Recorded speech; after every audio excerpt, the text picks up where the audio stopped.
Alors, l'enregistrement a commencé. Bonjour Margot et bonjour à tous. Bonjour. Je me présente. Bonjour Christelle. Margot. Comment Bonjour vas-tu? Christelle. Ça va. Et toi? Très bien. Je suis très heureuse de partager cette investigation avec toi. Margot et moi-même faisons partie de l'Académie Grifasi premier degré, pour ma part en tant qu'opératrice en devenir et Margot en tant que support télépathe. Chaque semaine, la team Grifasi Academy propose des cycles d'investigation sur différents sujets. Nous sommes actuellement plusieurs binômes dans différents pays et donc dans différentes langues à citer une même série de questions et à les explorer en état hypnotique. La diffusion de ces investigations se fait généralement le mardi soir. Et je suis donc encore très heureuse de partager avec toi, Margot, l'investigation numéro 142 dont tu ne connais pas le sujet. Alors, cette investigation, pour ceux qui nous découvrent, est composée de 2 parties. On a une partie fixe et une seconde libre. Dans la partie fixe, le support télépathe essaie de répondre au mieux aux questions qui lui sont posées, tandis que dans la partie libre, nous explorerons ce qui a émergé lors de la partie fixe du protocole. Margot, as-tu un mot à partager avant l'enquête? Non, ça va. Je vais découvrir. Ça va? Tout va bien? Attends, je vais mettre... On peut démarrer? Tu te sens prête? Oui. D'accord. Alors maintenant, je vais te mettre en état hypnotique. Installe-toi confortablement et je t'invite à prendre une profonde respiration. Tu inspires et tu te remplis d'oxygène et en expirant, tu te détends. En relâchant toutes les tensions, pensées, énergies parasitantes qui pourraient te déstabiliser et tu vis totalement ton esprit, mais totalement.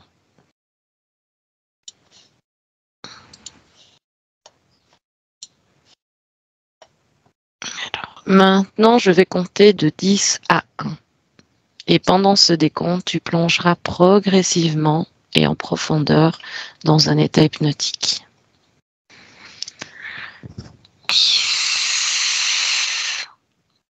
Continue de respirer calmement pour descendre en profondeur et dans le calme.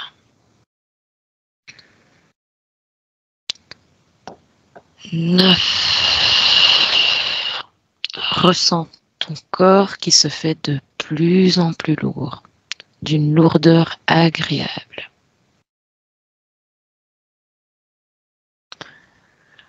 8.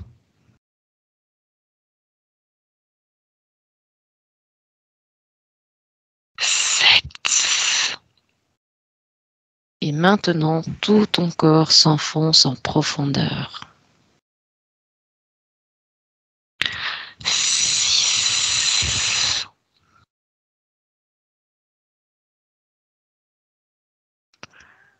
5.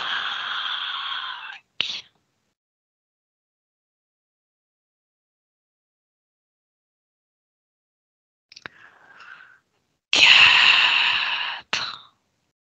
Ta respiration se fait de plus en plus calme. Tu te sens bien.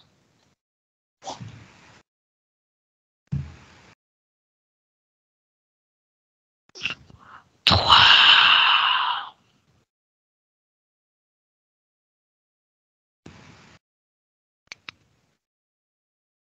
2.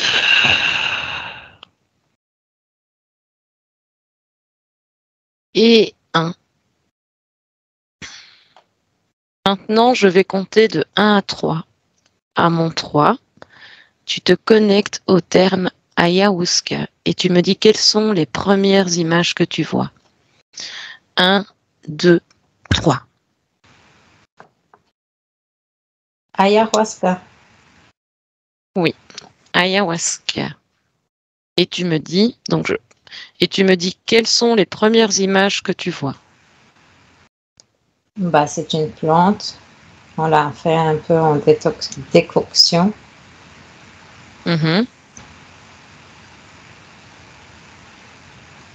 Qu'est-ce que tu vois? Qu'est-ce que tu pourrais me dire de plus? les gens qui viennent pour les cérémonies, etc. Mhm. Ok. Je vais passer à la seconde question. Observe maintenant les effets que l'ayahuasca génère dans le corps mental.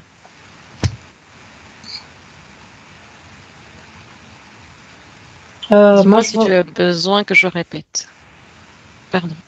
en fait, moi, je vois plus avant la deuxième question, d'accord, parce que c'est important, je trouve. Oui. Tu vois, Oui, oui, dis. je vois comme un entonnoir, tu vois, un entonnoir. Comme, tu vois, Ça pour la... ça peut Oui. ressembler, tu vois, ça peut faire penser aussi, tu vois, le Père Noël qui arrive par la Oui. cheminée. Donc, c'est quelque chose comme ça, et ça, c'est important, parce que, D'accord, je le note.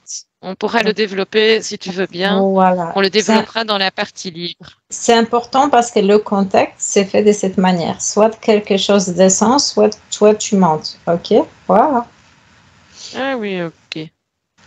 Donc ça, c'était pour C'est la pas le première Père Noël, question. c'est pas le Père Noël, c'est autre chose. Mais D'accord, ben on aura l'occasion de le développer tout à l'heure. peut-être qu'il y en a qui n'ont Alors, plus Père Noël. Je sais pas.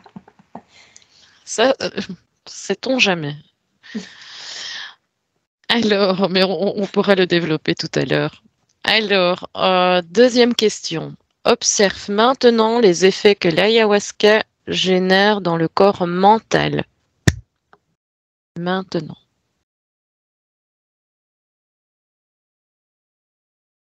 Je vais la répéter, hein. Donc, observe les effets que l'ayahuasca génère dans le corps mental. Maintenant.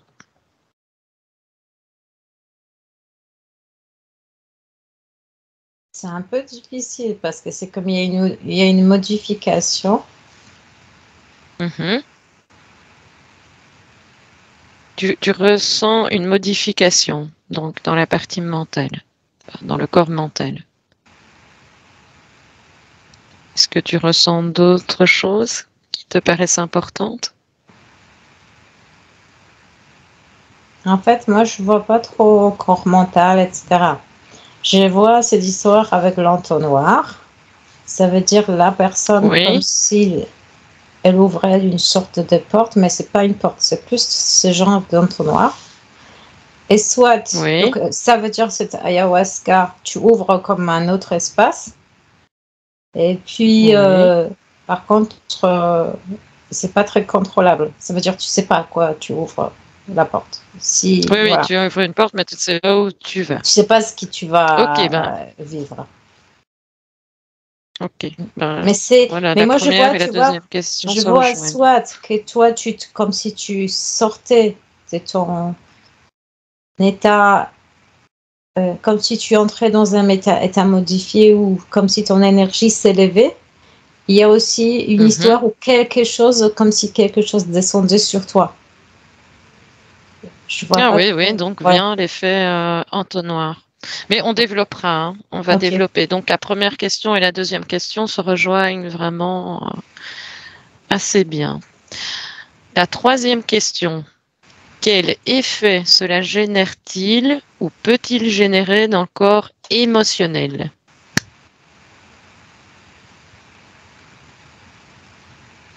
Que vois-tu? Dans le corps émotionnel, je vois beaucoup plus de bouleversements. Même, Mhm. même des fois une prise de contrôle sur la personne, dans le cas extrême. Oui. Et, et pour d'autres personnes, c'est comme une sorte de confrontation avec l'inconscient, avec ceux dont ils ont Mhm. peur. Ah oui, ils s'affrontent à leur peur. Donc, si quelqu'un voit quelque chose dont il a peur, forcément, émotionnellement, ça va être à l'extrême, la peur à l'extrême.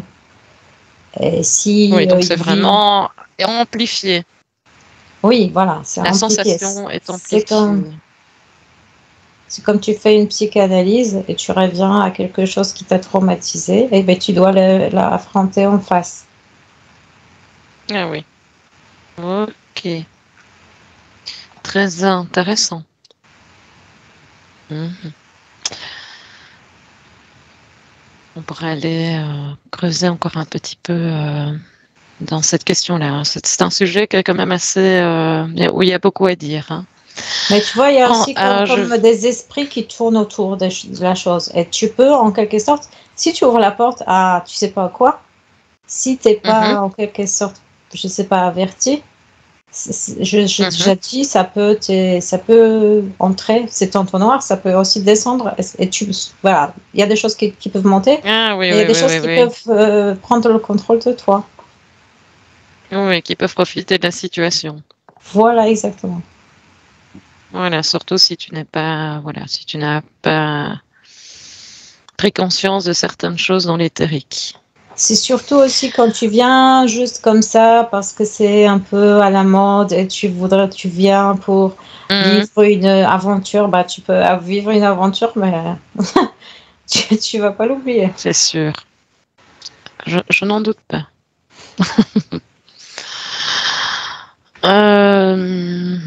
Non, je vais passer à la seconde question. Observe maintenant les effets que l'ayahuasca génère, mais sur le corps sexuel.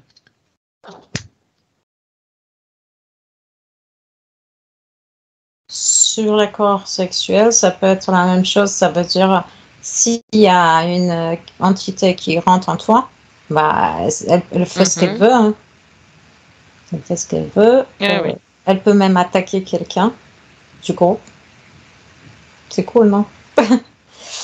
Oui, donc elle peut profiter. Oui. Oui, elle peut profiter d'être incarnée. Bah, du coup, d'avoir ton incarnation, voilà, de se servir de ça. Pour d'autres situations, ça dépend où tu en es, quel est ton problème. Parfois, ça peut avoir un impact, je ne sais pas, libérateur. Mais parfois, très intéressant. Voilà. Parfois, ça peut avoir un impact libérateur. Ça dépend si tu es un peu en conscience, si tu sais ce que tu fais, si tu as déjà fait un travail sur toi, ou si tu es venu juste pour faire un petit expériment. Voilà. Une expérimentation, oui, sentir la sensation. Oui, vivre l'inconnu. Ou essayer, tu vois, de partir, parce que souvent, différentes drogues, c'est ça. Tu veux t'évader, en quelque sorte. Donc, fuir la réalité. Voilà, en quelque sorte. Donc, si tu viens pour ça, ouais, ça peut être un petit peu... Ça peut être assez trash. Oui, je peux imaginer. Eh bien, nous avons plusieurs questions à pouvoir creuser un petit peu plus tard. J'en arrive à la 5e question. Observe le rituel de préparation de l'ayahuasca d'un point de vue ésotérique et dis-moi ce que tu perçois ou visualises par rapport au plan métaphysique. Donc, je répète. Observe le rituel de préparation de l'ayahuasca d'un point de vue ésotérique et dis-moi ce que tu perçois ou visualises par rapport au plan métaphysique. Bah, cette plante, elle est chauffée, elle est comme préparée en décoction, elle est chauffée, donc comme elle est cuite, ça veut dire pendant plusieurs heures. Oui. Après, ça fait une sorte de bouillie. De bruit. De bouillie. Donc, quand elle est en pleine préparation, oui. Une sorte de truc comme du thé, mais beaucoup plus obscur, un petit peu vert marron, un truc comme ça. Ah oui, ok. Donc, elle a une substance un peu plus particulière qu'une infusion de thé. Ah oui, c'est clair. Oui, c'est pas tout à fait du thé. C'est pas de la tisane que tu bois le soir. Oui, au niveau ésotérique, au niveau métaphysique, ça au niveau dépend ésotérique, oui. qui le fait. Tu Oui, vois, tout à fait. parce qu'en fait, tu as des gens, des sortes de chamans qui savent, qui sont comme professionnels de ça. Donc, ils s'y prennent, ils savent s'y prendre. Mais après, il y a des gens qui... ceux qui sont connectés à des énergies négatives, c'est clair qu'ils vont attirer dans cette décoction les énergies négatives. Si ceux qui le font pour l'argent, parce que c'est quand même... si je m'en souviens des documentaires que j'ai vus, c'est quand même assez bien payé. Si ceux qui le font pour le business, il attire des énergies pas toujours très, très claires, très positives. Ça veut dire que tout est payant toujours. Mais il y en a qui le font en mode business, il y en a qui le font en mode guérison. C'est pas c'est pas la même intention. Ok. Oui, donc on dirait qu'il y a je vais pas dire le pouvoir ancestral, mais ceux qui l'utilisent par de Voilà. famille en famille et ceux qui s'en servent Oui, tout à fait. Oui. pour en faire un business et voilà. Oui, donc ceux qui font du business et ceux qui font quand c'est ancestral, c'est comme les autres plantes, ça peut t'aider, mais j'ai l'impression que il vaut mieux. Il y a beaucoup, oui. Il vaut mieux commencer par faire un petit test, tu vois, prendre un tout petit peu pour tester.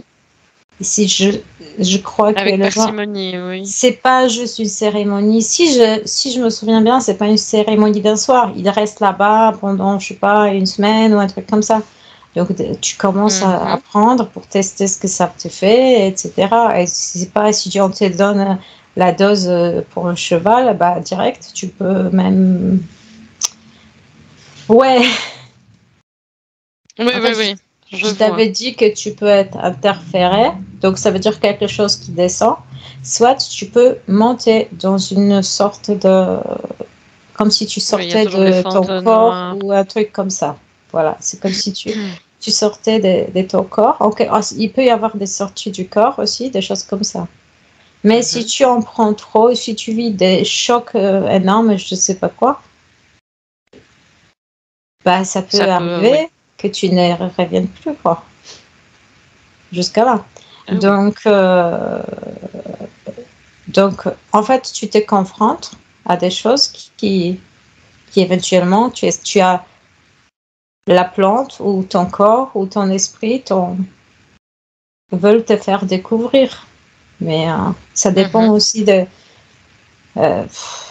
ça dépend aussi... Oui, je pense que ça dépend de plusieurs conditions. Oui, ça dépend déjà de des intentions du chaman.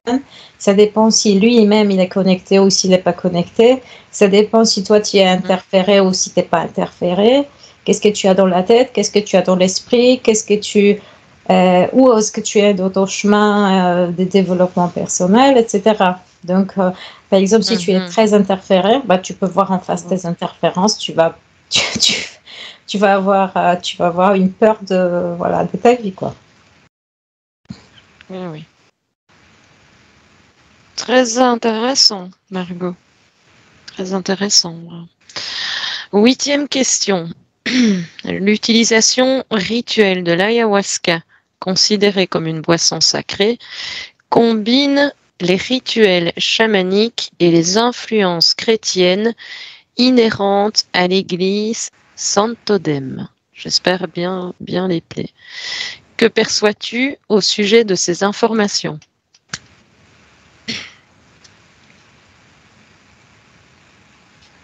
Est-ce que désires-tu que je répète la question? Oui. L'utilisation du rituel de l'ayahuasca, considéré comme une boisson sacrée, combine les rituels chamaniques et les influences chrétiennes inhérentes à l'église Santodem. Que perçois-tu au sujet de ces informations? Donc, Dis-moi ce qui te vient. il y a donc un rituel religieux et le rituel chamanique. Je veux dire. Dis ce qui te vient directement, si tu vois quelque chose. Disons que moi, je vois cette voie de cette église un tout petit peu plus lumineuse, tu vois. Peut-être qu'il y a moins de, bon, je veux dire le mot des escrocs qui profitent, tu vois. Ah oui. Parce que donc en rapport à l'église Saint-Odème. Je ne connais pas cette église. Je crois que ça. Mais en tout cas, ça se voit un petit peu plus lumineux, tu vois. Ça veut dire peut-être que pour faire partie de cette église, il faut, je sais pas, il faut faire peut-être des preuves, il faut se montrer un petit peu déjà éveillé, je sais pas, je connais pas cette église. Mais pour devenir chaman, tu vois, tu peux t'autoproclamer chaman, tu peux apprendre les rituels, comment on fait les rituels, tu peux faire venir des touristes, mais toi, tu n'es pas vraiment super chaman, tu as juste appris techniquement comment on fait ces rituels. Et dans ces trucs d'église, ça n'arrive plutôt pas, tu vois, parce que eux, ils sont beaucoup plus, ils font plus précaution, ils sont un peu plus dans la conscience. Donc, disons qu'un bon chaman, il peut être comme dans cette église, etc. Donc, ils vont bien faire, mais il y a moins de risques de cette escroquerie où quelqu'un va utiliser le protocole, mais lui-même, c'est pas un vrai chaman, c'est juste, il a appris le protocole. Et ça, c'est le risque de l'escroquerie côté tout simplement organisation, finance, etc. Ok. Argent, etc. Très intéressant. Oui, le sujet de l'argent revient assez fréquemment dans les questions. Alors, que signifie l'utilisation de l'ayahuasca au sein d'un culte sacré à caractère spirituel, magique et ésotérique, par rapport à une consommation hors de ce contexte? Je vais te la répéter, Margot. Ouais. Que signifie l'utilisation de l'ayahuasca au sein d'un culte sacré à caractère spirituel, magique et ésotérique par rapport à une consommation hors de ce contexte?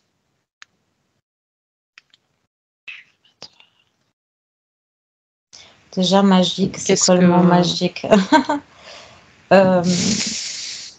Magique, le côté, la magie, ce que l'on ne voit pas, qu'est-ce que ça peut apporter moi, ça me parle. Non, ça me parle pas. De ressenti, voilà, de ce qui ne se voit pas. Non, c'est pas la magie. Disons que ici, magique, ça me colle pas. Spirituel, oui. Et tu as dit spirituel, magique et religieux, c'est ça? Spirituel, magique et ésotérique. Ésotérique, par rapport à une consommation hors de ce contexte. Oui. Donc, magique, ça, voilà, ça ne me parle pas trop. Ésotérique, oui, en fonction du fait que pour nous, tout ce qui n'est pas vraiment visible, c'est de l'ésotérique. Il y a beaucoup d'esprits, tout ça. Pour nous, c'est de l'ésotérisme. Alors que, comme dit Nassim Haramein, la métaphysique, c'est la science qui n'a pas encore été comprise. Donc, tout ce qu'on ne voit pas, on ne peut pas dire que ça n'existe pas forcément. Donc, oui, tout ce qui est palpable. Oui, donc en dehors,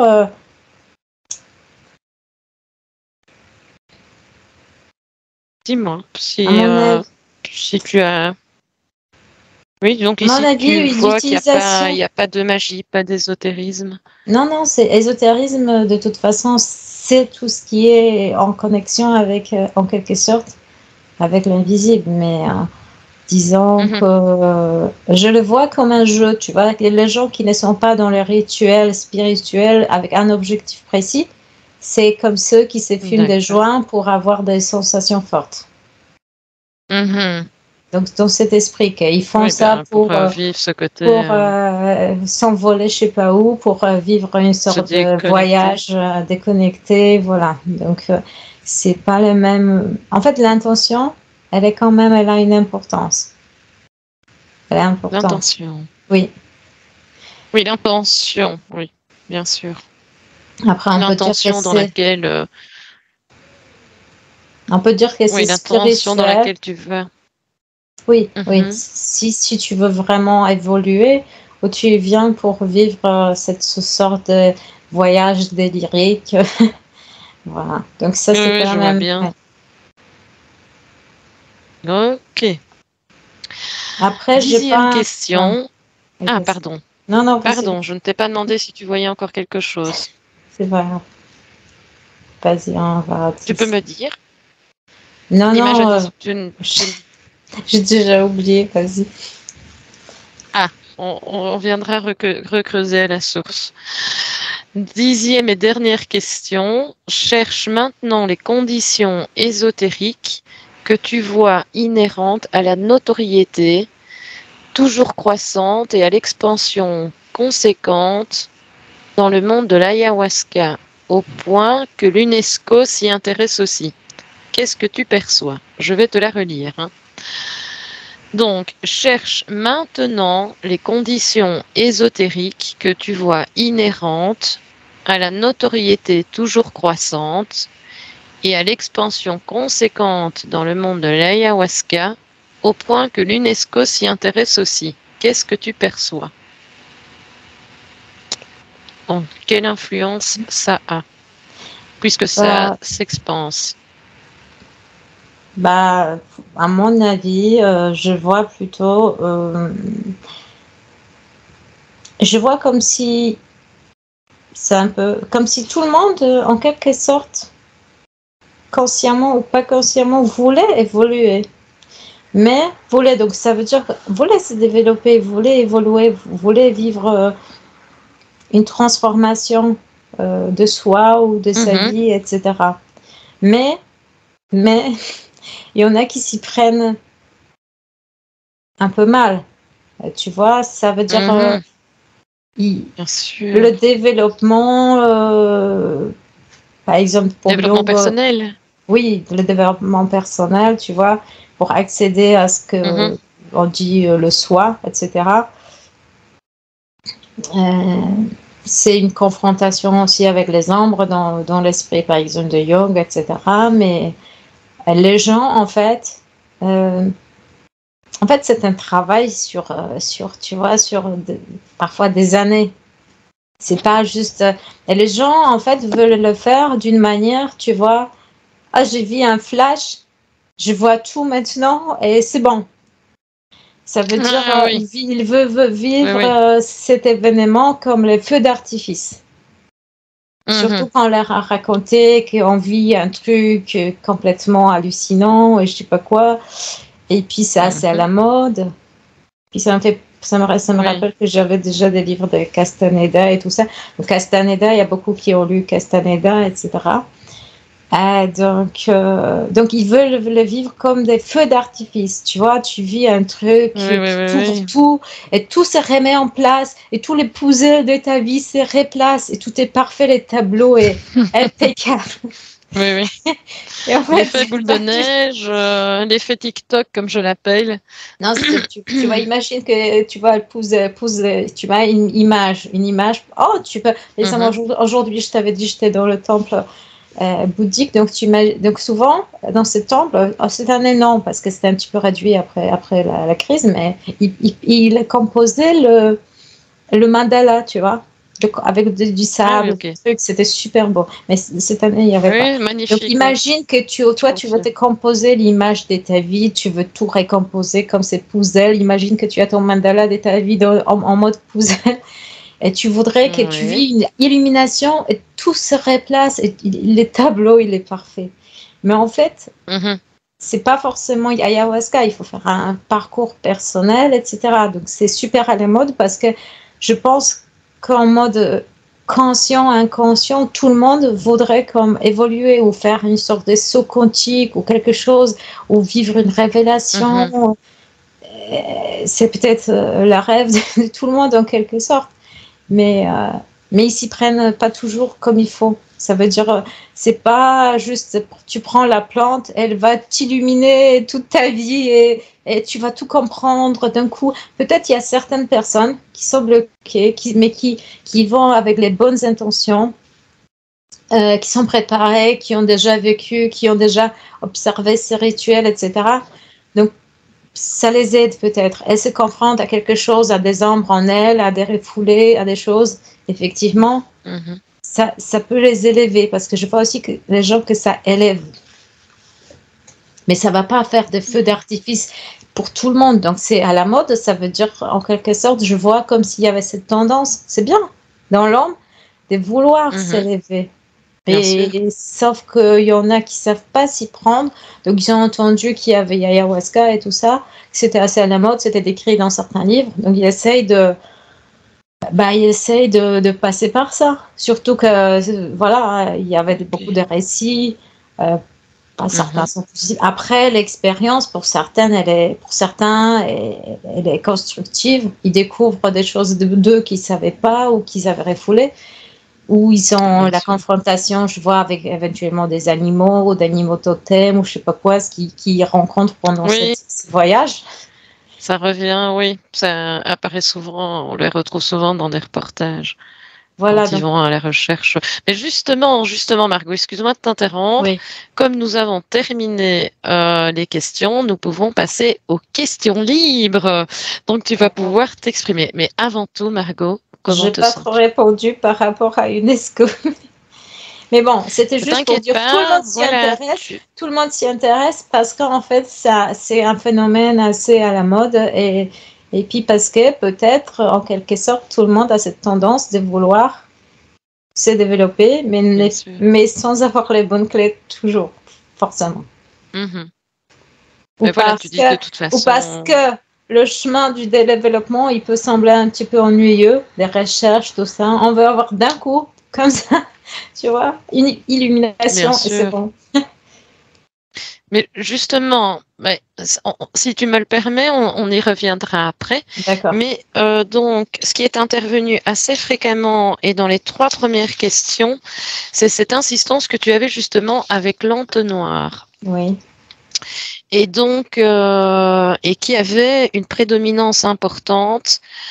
Qu'as-tu à dire? Maintenant, tu peux vraiment un petit peu plus développer si tu le ressens. Ou si tu as des informations qui te reviennent. Donc, j'avais vu que côté entonnoir, soit toi tu montes, soit quelque chose descend. Voilà.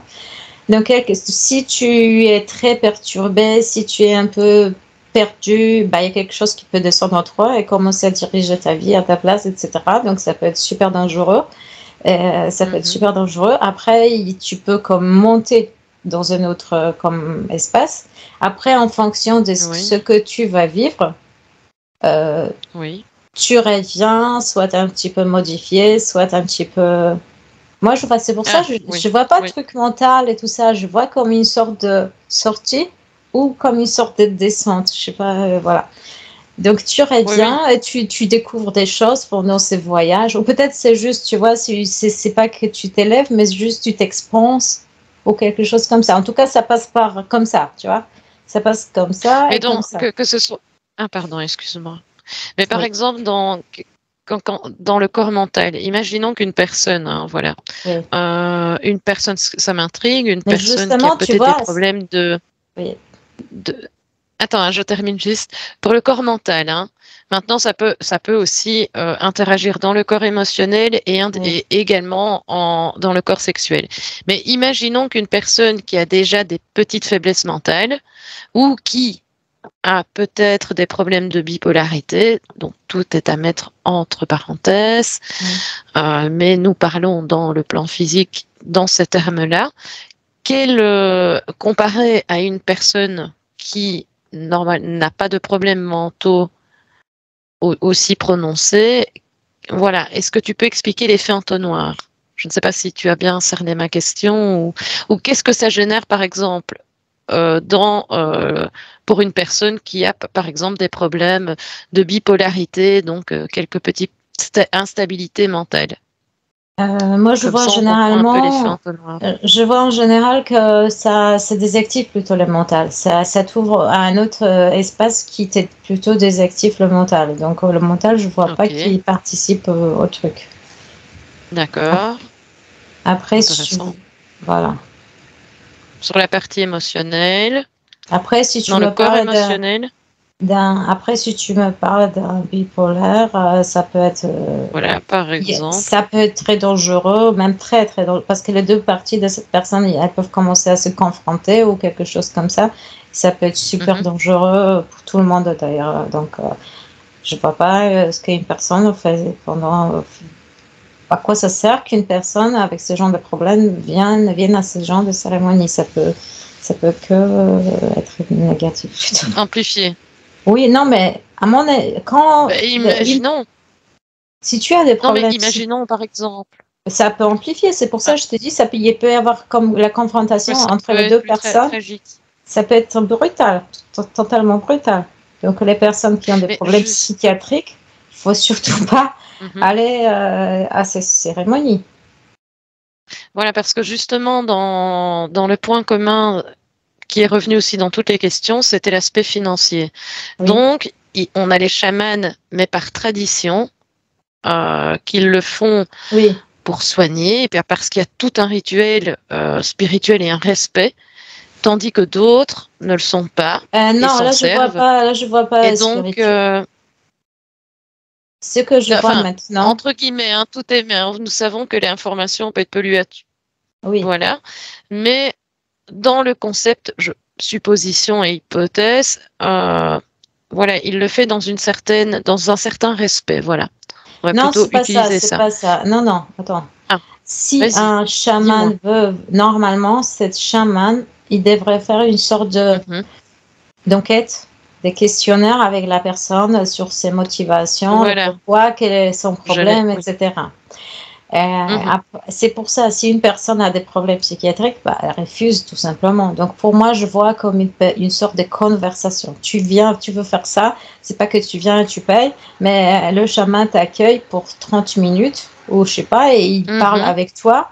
Et pourquoi tu es là, pourquoi Oui, tu veux faire ça, à quoi tu penses que ça peut te servir, etc. Il essaye de, bien si sûr. c'est un chaman, il essaye de voir en toi si tu as un problème particulier, il essaye de capter si tu es apte à faire ça ou tu n'es pas apte. Et s'il décide Voilà, c'est que vrai que ce pour serait beaucoup lui, plus logique. s'il décide que pour lui, ce serait pas bon pour toi de faire ça, bah, il te Mhm. refuse. Après, tu peux aller ailleurs si tu veux, mais un bon chaman, il devrait te dire désolé, mais je ne peux pas vous accepter. Moi, je vois cette conversation, D'accord. tu vois, une sorte de conversation sur les motivations et sur les problèmes de la personne. Donc, après, D'accord. si quelqu'un ne le fait pas, et s'il accepte tout le monde et tout ça, bah, il peut arriver tout et n'importe quoi. Ok. Et par exemple, une personne, donc dans cet effet entonnoir, qu'est-ce qui occasionne que, on dirait la partie subliminale ou l'esprit, descende dans l'entonnoir? Qu'est-ce qui fait que il y a des personnes qui vont plus vite monter et d'autres qui vont descendre?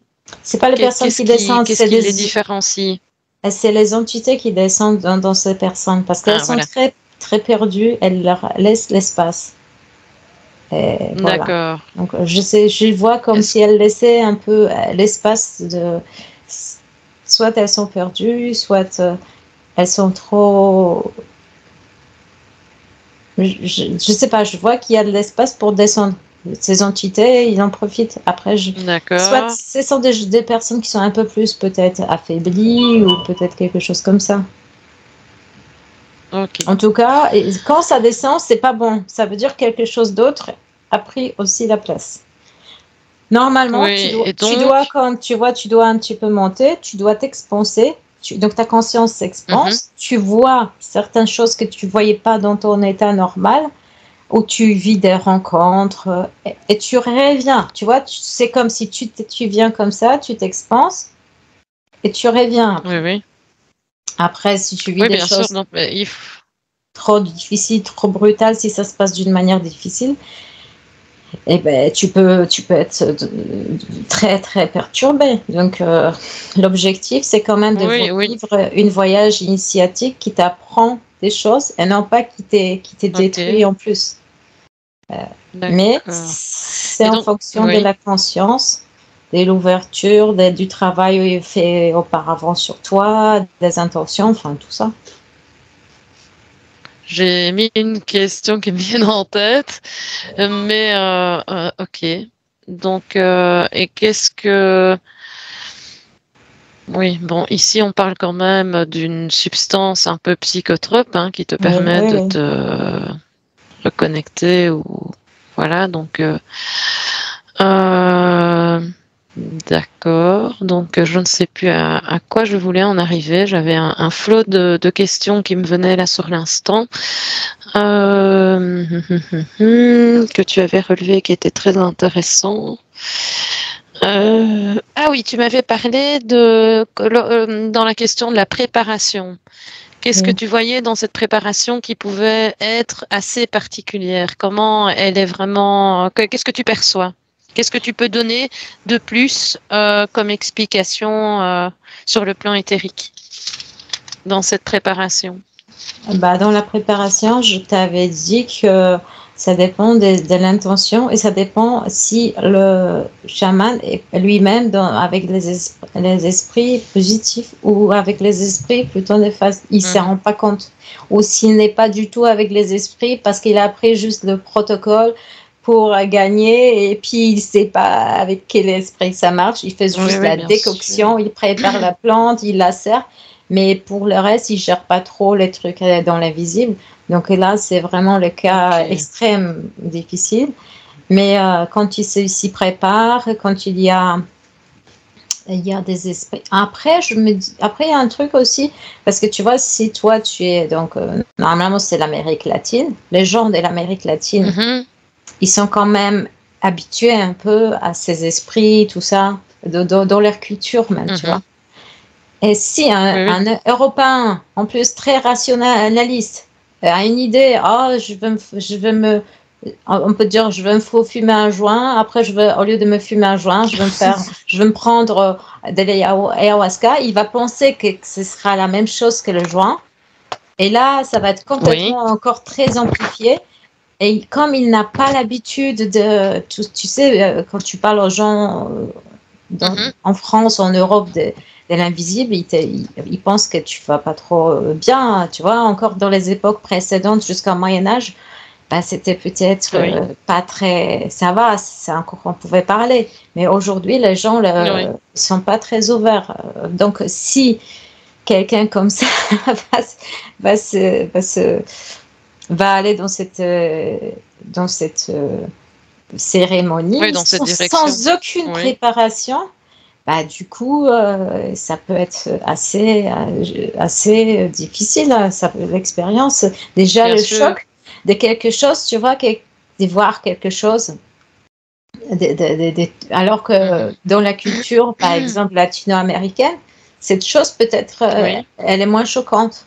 Mais pour un Européen, tu vois, par exemple, je sais pas, il y a toutes ces cérémonies de la fête des morts, je sais pas quoi. Ils ont certaines cérémonies un peu très particulières et ils sont habitués à côtoyer certaines choses. Et nous, on s'est déshabitués de tout. Donc, le jour où la personne se confronte avec un truc de l'invisible, il peut avoir une panique totale, une crise, je sais pas quoi. Donc, il faut être préparé. C'est pas un jeu. Ok, c'est très intéressant.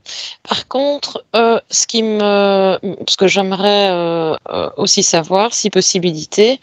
Et le chaman, tu vois, je vais rajouter le chaman. Il devrait s'assurer que la personne est prête pour faire ce genre. Il faut faire cette enquête en moins d'une demi-heure. Je ne sais pas, poser des questions, avoir comme un questionnaire pour savoir si la personne est capable. Voilà, malheureusement. Mais c'est pour ça que je te faisais les comparatifs. Entre le chaman, vraiment chaman, et ceux qui se prétendent chaman et qui utilisent ça pour l'argent et puis pour tout ce que... Parce que du coup, ils acceptent tout le monde. Tu veux le faire? Ok, on le fait. Voilà. Oui. C'est justement ça. Et donc, il faudrait vraiment que ce ne soit que des personnes bien intentionnées et que cette personne-là puisse effectivement faire un mini questionnaire avec des questions importantes pour connaître un peu le profil de la personne, même Exact. si entre nous, Oui, une personne elle pourrait mentir aussi sur son état. Mais bon, oui, je oui, pense qu'il faut avoir une certaine, voilà, tu vois ce que je veux dire, et le oui, chaman doit aussi avoir un certain acquis et une certaine transmission. Par contre, la durée de l'effet de cette recette magique, est-ce qu'elle peut, la durée, voilà, je m'intrigue sur la durée de son effet sur la personne. Est-ce que des personnes arrivent à en sortir facilement ou ça prend quelques jours? Enfin, et maintenant, il y a toute une des pans. ça peut prendre quelques jours. Si ça te modifie ta vie, bah, l'effet est Et permanent. durable. Oui, voilà, il est Ah oui. durable. Donc, par exemple, si tu arrives à guérir de quelque chose ou tu avais comme un traumatisme que tu as guéri et ça a changé ta vie, bah, tant mieux pour toi. Donc, si tu es un peu interféré, bah, ça peut durer, ça peut même t'échanger la personnalité carrément. Ah oui. Si tu as juste vécu un voyage métaphysique, bah, peut-être que tu vas t'en souvenir encore avec beaucoup d'intensité 2-3 jours après, ça va commencer. Ou peut-être tu vas t'en souvenir toujours, mais ce sera comme un rêve auquel tu vas revenir. Oui. Donc, voilà. Il y a des gens qui peut-être vont tout oublier complètement. Oui. Donc, si c'était possible pour toi, tu vas t'en souvenir comme d'un voyage métaphysique. Sinon, tu peux éventuellement oublier tout. Sinon, tu vas t'en souvenir comme d'un cauchemar, les pires de ta vie. Tu vas plus jamais revenir. Et sinon, tu risques d'être, si tu es interféré, bah, ça peut rester en toi. Ça peut même t'échanger ta personnalité carrément. Voilà, donc c'est en fonction vraiment de la personne, des énergies et tout, au cas par cas, oui. C'est vraiment très intéressant. On pourra en parler des heures, je pense, parce qu'il y a à chaque fois une question qui me revient et j'ai envie de. Par contre, voilà, ça m'intrigue dans l'instant. Quelles conséquences ça a sur la partie subliminale d'une personne? Comment, dans l'éthérique, la partie subliminale le vit? Je ne sais pas Mais si tu peux avoir un cas, mais tout en restant à distance. Mais c'est la même chose, ça peut vivre, elle peut le vivre comme une élévation dans le cas positif, comme une sorte de En même temps que ça lui amène quand même une élévation. Réconnexion, quelque chose d'apaisant qui agit donc ça sur peut une faire partie. une reconnexion. Oui, si ça agit sur une partie en souffrance, ça lui a montré le problème. Mais ça peut aussi être très, très déstabilisant, voire ça peut être ce truc qui descend, ça peut être carrément. Non, ça peut être. Alors, prendre le contrôle carrément prendre le contrôle et puis gérer ta vie à ta place. Donc, ça veut dire ce que j'avais dit, changer ta personnalité. Totalement. Donc, ta personnalité, oui. C'est un peu dangereux. Est-ce que tu as. Oui, j'imagine. Est-ce que j'imagine les conséquences. Tu sais pas ce qui va arriver. C'est ça le problème. Oui. Une seconde question. C'est vrai que beaucoup de personnes y vont aussi dans l'intention de découvrir leur animal totem. Oui. Qu'est-ce que tu peux percevoir de ça? Qu'est-ce qui se montre réellement? Danger? Ça peut se montrer. Est-ce que c'est vraiment... Ou est-ce que ce sont d'autres entités qui se montrent sous une forme? Donc ça peut être effectivement d'autres entités, mais elles peuvent voir aussi comme une sorte d'animal de force ou de puissance, une sorte de guide, quelque chose comme ça. Effectivement, c'est possible de percevoir un animal qui avec la force duquel on est en quelque sorte connecté. Ça peut, oui. Oui, oui. Parce que dans des reportages, par exemple, dans des cas concrets, les personnes ont vraiment, pendant tout l'effet de la décoction, se sentent vraiment dans la peau de l'animal. Ils ont vraiment le comportement. Ils ont les cris, ils se sentent, ils se ressentent vraiment dans la peau, par exemple, d'une panthère. Si, Oui. voilà, si c'est leur animal. Ils ont vraiment tous les comportements. Donc oui, ils peuvent se Donc c'est ça qui connecter à m'intriguait. l'essence, à l'énergie de cet animal. Et il peut Mhm. s'exprimer à Ok, travers eux. d'accord. Prête pour le retour? Oui, Ok. Ça va bien? Est-ce que tu te sens bien? oui. Ça semble.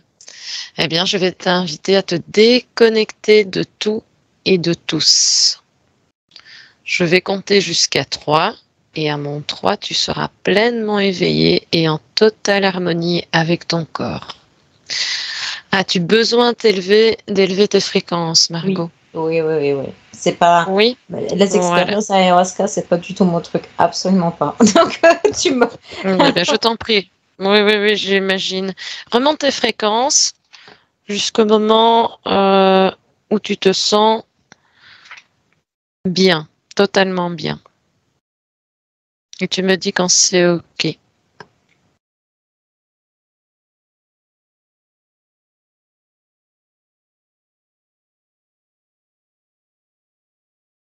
oui, c'est ok. C'est OK? Tu reprends progressivement possession de ton corps en prenant une profonde inspiration. Et tu expires tout ce qui te semble nécessaire, résidu ou autre. J'ai omis de te dire évidemment que j'allais compter jusqu'à 3 et qu'à mon 3, tu seras pleinement éveillé et en totale harmonie avec ton corps. Donc, 1.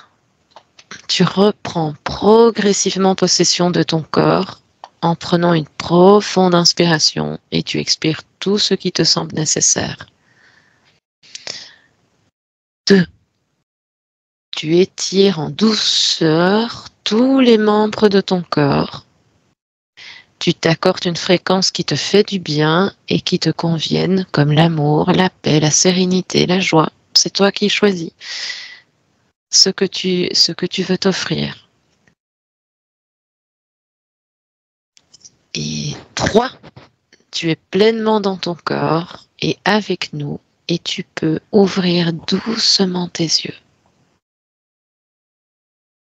Est-ce que tu vas bien? Ça va? Comment vas-tu? Je te laisse revenir progressivement. Un beau voyage, Margot. En tout cas, je te Ouais. remercie de ta participation. Benvenuto a questo nuovo video di Disclosures. Oggi parliamo della cosiddetta sessione di ipnosi investigativa. In realtà non esiste una sessione di ipnosi investigativa. Non che non si possa fare investigazione di ipnosi, però è che non esiste una sola sessione di ipnosi per dire si è fatta investigazione, per prendere quell'informazione come buona. Perché?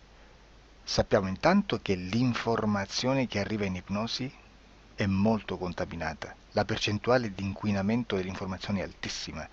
Pensate a questa informazione che viaggia per tantissime dimensioni, attraversa densità, passa per coscienze che volontariamente o involontariamente possono distorcerla e poi arriva infine alla persona che sta in ipnosi, che ha una coscienza, ha una mente, ha un'esperienza e interpreta questa informazione secondo la sua struttura mentale, secondo le sue credenze, che per quanto si possa essere più o meno liberi mentalmente, liberi pensatori, sempre c'è una parte subliminale che interpreta in base all'educazione ricevuta, alla cultura e perché no, anche tutte le esperienze di esistenze passate che ancora lasciano un segno in noi.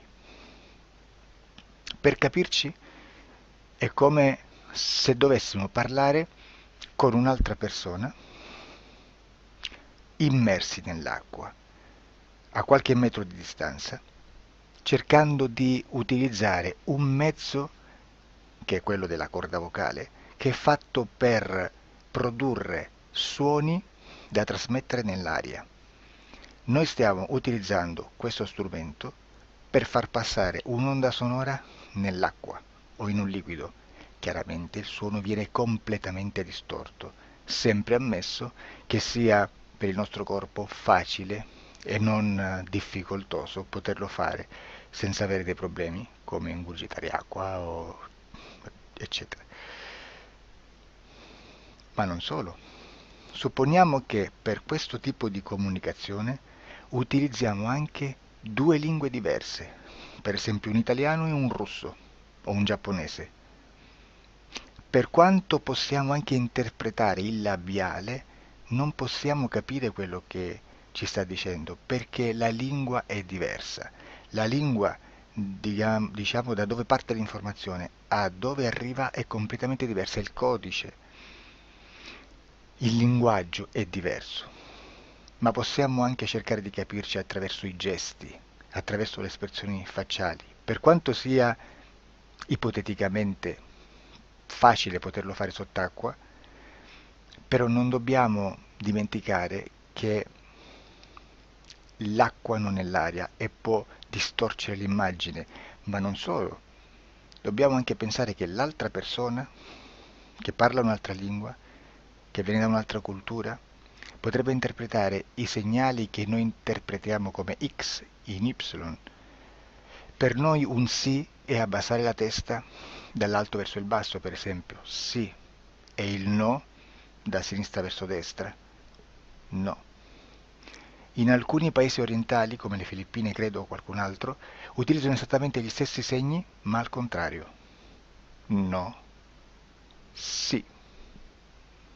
Immaginate due persone di queste due culture che stanno cercando di comunicare in maniera così difficoltosa e alla fine non gli rimane altro che interpretare il linguaggio corporale. Sì, che per l'altro invece no. Cosa voglio dire con questo esempio estremo? Che l'informazione da dove parte a dove arriva viene completamente deformata. Non sappiamo esattamente quale percentuale perché ogni situazione è a sé stante, però la percentuale di inquinamento, di distorsione, di contaminazione di questa informazione è assolutamente alto. Quindi fare una sessione investigativa, mettere una persona in ipnosi e chiedere di Tizio Caio Sempronio di una situazione o chiedere certi dati è assolutamente controproducente, è assolutamente inutile. Quindi vi chiederete cosa fate allora voi quando fate ipnosi, quando fate delle domande, quando cercate delle risposte e con queste informazioni che vi arrivano lavorate sulla situazione esoterica del cliente.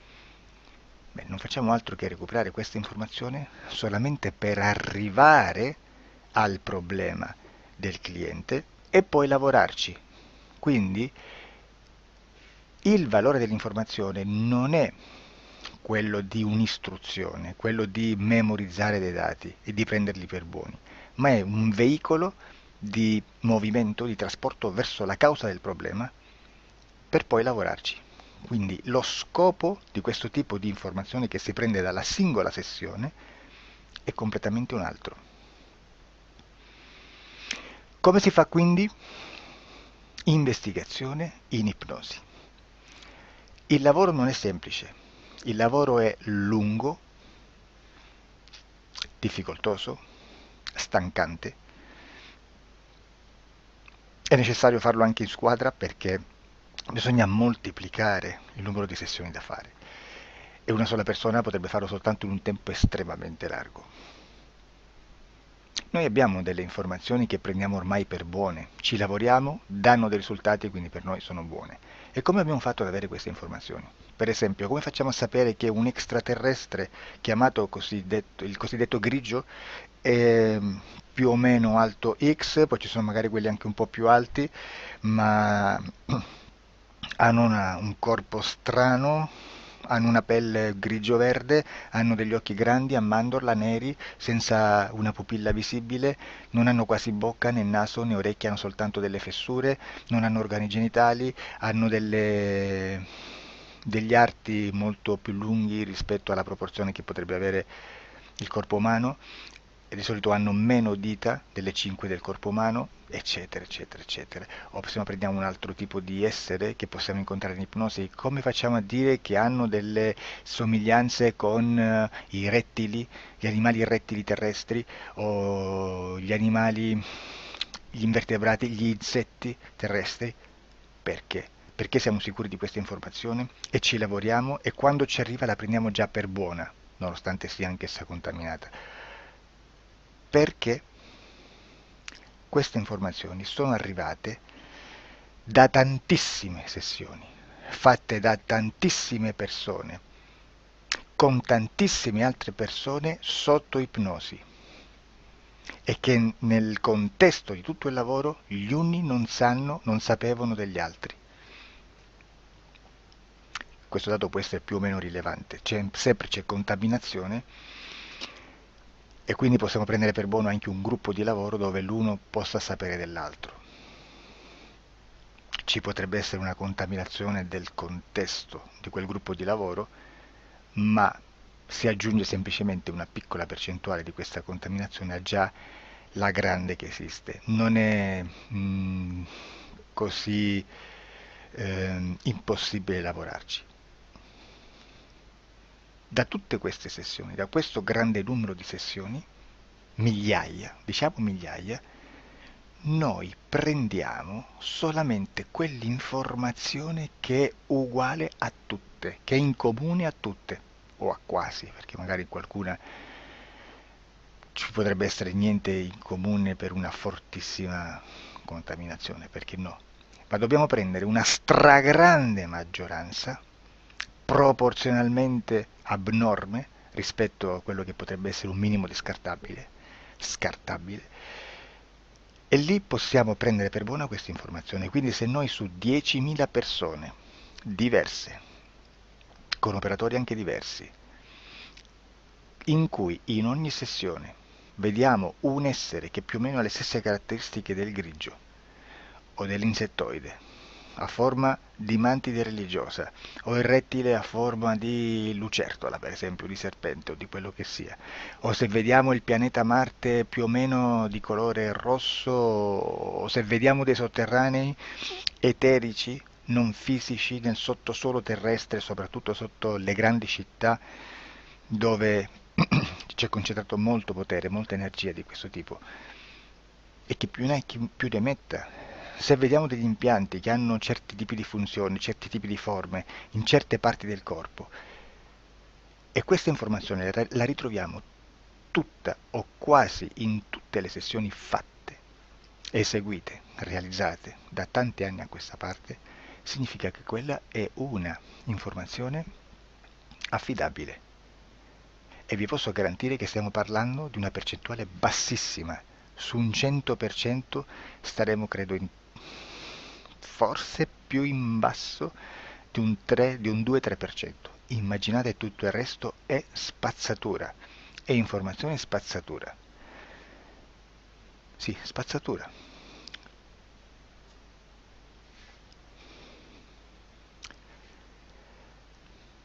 C'è anche un'altra cosa da dire. Supponiamo che un operatore faccia un'ipnosi e voglia andare a vedere cosa fa Tizio, cosa fa Caio, cosa fa Sempronio. Arrivano delle informazioni e si dice che Tizio è biondo, Caio è zoppo e Sempronio è uno sportivo. Intanto già abbiamo detto che una sessione soltanto non serve, d'accordo? Ma poi c'è da dire che una coscienza, un essere, in ambiente subliminale, la sua parte subliminale potrebbe non dare autorizzazione a questa fuoriuscita di informazioni. Mi potreste dire, e allora tu quando chiedi agli esseri cosa fanno, cosa non fanno? Beh, intanto la prendo sempre con le pinze perché abbiamo sempre detto che tutto è molto contaminato e mi serve solo per dirigermi da una parte. Ma c'è anche da dire che se un essere interferisce con l'altro, ha aperto un canale di comunicazione a cui non può ovviare, a meno che non lo recida, non lo annulli. Quindi quando io faccio la domanda a un essere, se lo faccio attraverso l'interferito, mi arriva l'informazione per un canale aperto che sottostà alla volontà dell'interferito. Sulla volontà dell'interferito parleremo in un prossimo video disclosures. Però, se io voglio fare un'investigazione sopra Tizio, Caio e Sempronio che non hanno nessun collegamento, nessuna interazione e nessuna interferenza con il soggetto con cui io sto realizzando l'ipnosi, non è detto che mi arrivi questa informazione. Assolutamente. Potrebbe esserci completamente un muro. Come potrebbe esserci informazioni perché quell'altra parte potrebbe autorizzare comunque. Ma non è detto. E comunque quando ci arrivano informazioni, in una situazione di non interferenza o non interazione, non possiamo sapere esattamente se sono informazioni che ha autorizzato la parte subliminale dell'altra persona o dell'altro essere, o qualche altro essere, qualche altra entità furba, approfitta della situazione, osserva quello che sta succedendo, si mette in mezzo, si fa passare per l'altro e dà informazioni, ovviamente distorte, prima perché non è detto che debba conoscerle, e anche se fosse potrebbe manipolarle a sua volontà e a suo vantaggio. E quindi immaginate che situazione ridicola ci si viene a trovare, in quale situazione ridicola ci si viene a trovare in questi casi. Da qui si vede quando un operatore riesce a utilizzare l'informazione in ipnosi come per lavorare su un soggetto. Da qui l'osservatore attento delle sessioni di ipnosi riesce a capire se quell'ipnosi è un'ipnosi affidabile, un'ipnosi con un livello di informazione certa, con una alta percentuale di informazione certa. Non vi nascondo che in futuro potrei anche impostare un lavoro per decifrare che livello di certezza di informazione c'è in un'ipnosi, analizzandola e spiegando il perché, spiegando i meccanismi di analisi di un'informazione in ipnosi, che poi anche è molto istintivo. Supponiamo che dobbiamo cercare un'informazione su internet, per esempio un fatto di cronaca. Voi preferite mettervi su un sito ufficiale? A caso. L'ANSA in Italia, ADN Kronos, qualche telegiornale che per quanto possano manipolare l'informazione ad alti livelli, comunque possiamo dare affidabile la fonte dell'informazione che viene trasmessa. Non possono trasmettere una bufala sicuramente. Verrà sicuramente manipolata ad altri livelli. Ne parleremo in altri video, ma a livello base la fonte è certa. Sicuramente non andrete a cercare questa informazione sul primo sito, il primo blog che vi passa davanti e magari c'ha 4 followers. Perché? Perché non vi dà nessuna garanzia della certezza della fonte. Non c'è un controllo né nella struttura interna di questa agenzia di informazione e né dal grande pubblico che per la quantità di persone che attingono quell'informazione si può dedurre se l'informazione è certa o meno, perché è un'informazione che passa in un pubblico così vasto che se ci dovesse essere una distorsione con la realtà è molto probabile che venga fuori. Credo che abbia detto quasi tutto sulle sessioni investigative.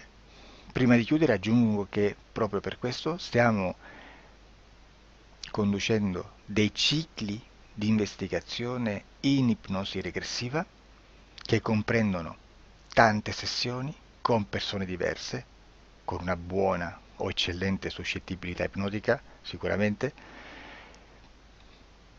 per poter indagare su spazi ristretti su alcuni temi. Perché dico spazi ristretti? Perché se andiamo a prendere eventi grandi nel tempo, nello spazio, storici, parlare di qualcosa di molto generico implica una quantità di sessioni abnorme. Immaginate se dovessimo fare una sessione investigativa sui buchi neri, quanta informazione ci sarebbe e quante informazioni da filtrare. Sarebbe quasi impossibile farlo in questa maniera. Ma se noi riduciamo lo spazio di investigazione, se noi prendiamo per esempio, investighiamo sulla pedofilia nella Chiesa Cattolica, ecco, se già restringiamo il campo d'azione è molto più facile che possiamo attingere informazioni affidabili, presuntamente affidabili, con un numero di sessioni sicuramente alte, ma ridotte rispetto ad altri tipi di sessioni molto più generiche, su temi molto più generici. Quindi per fare anche delle investigazioni su temi molto generici bisogna suddividerli in temi, in dettagli, per poi alla fine, quando tutta l'informazione è stata filtrata ed è stata dedotta l'informazione comune, si possono mettere insieme per cominciare a costruire il quadro, mettere insieme tutti i puzzles. Questo è il vero senso dell'informazione in ipnosi, quando si fa ipnosi investigativa. La sessione per risolvere una problematica, un problema, con una presunta origine esoterica di un cliente, di una persona, è un'altra cosa, sono altri metodi, altre tecniche e l'informazione si usa in un'altra maniera, ha un altro scopo. Grazie, ci vediamo al prossimo video. Disclosure.